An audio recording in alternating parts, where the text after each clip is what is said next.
Welcome to One-to-One with Simon Jordan. Do not forget to leave your questions in the comment sections below and I will get back to you with the best answers I can. I'm tired of listening to this world of apologies, because when you do give an apology, it's never good enough and has to be written in blood.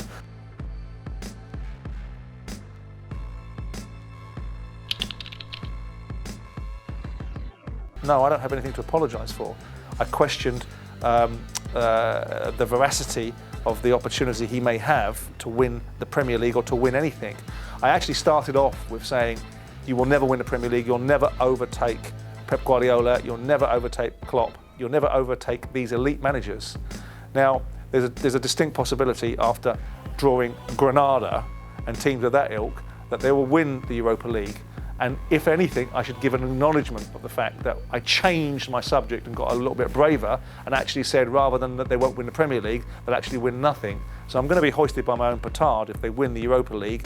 But wow, great, the Europa League, if that's the level of Man United's ambition, and if people expect me to apologise for an observation, no, I'll give it acknowledgement and due respect that he actually won something if they do win the Europa League.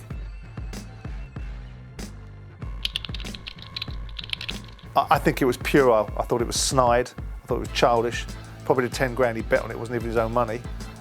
Look, Billy Joe Saunders opened himself up to that kind of observation because of the commentary he made about Daniel Dubois and the fact that he would have to be carried out on his shield. I think there's an argument to be said that he was. Mark Tibbs is a brilliant trainer, and he did for Billy Joe Saunders what perhaps the trainers of Daniel Dubois didn't do, which is take him out of the firing line so it doesn't look like the fighter made the decision. In Daniel Dubois, it looked like he'd made the decision when really his trainer should have made it for him.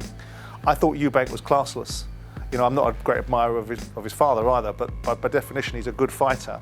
But I think it's unnecessary to ridicule someone in that fashion. I think Billy Joe Saunders was very good in that fight. I think in rounds 5, 6, and 7, he put on a performance which made, at times, Canelo look a bit pedestrian.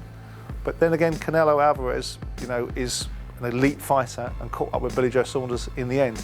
So I thought it was poor on Chris Eubank's part, but Billy Joe Saunders already beat him once, so the argument that they have to fight again, maybe that's what Eubank's agenda was.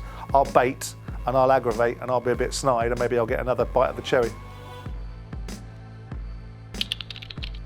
The difficulty of choosing one's favourite film is that there's so many out there, but if I was probably to double down on one film, it would be Cool Hand Luke, Paul Newman. Proper film.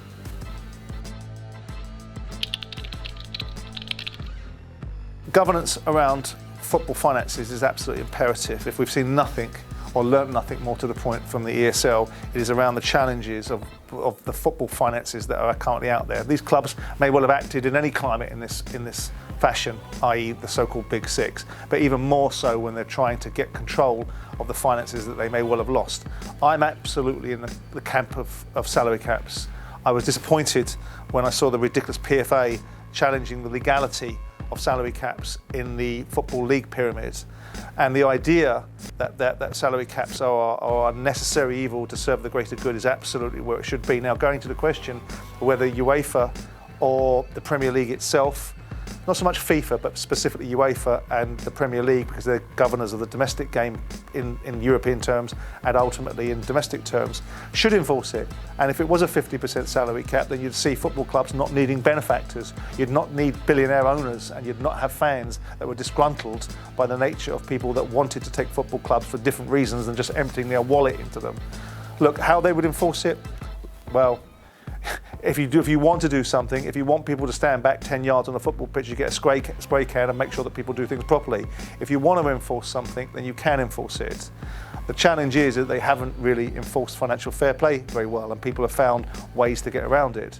But for the common good of football, the one thing that has to be driven down is player salaries, and then of course the knock-on effect would be to take the agents as well and get those regulated and controlled so that we can control their part of the financial jigsaw that's causing all kinds of problems within the world of football.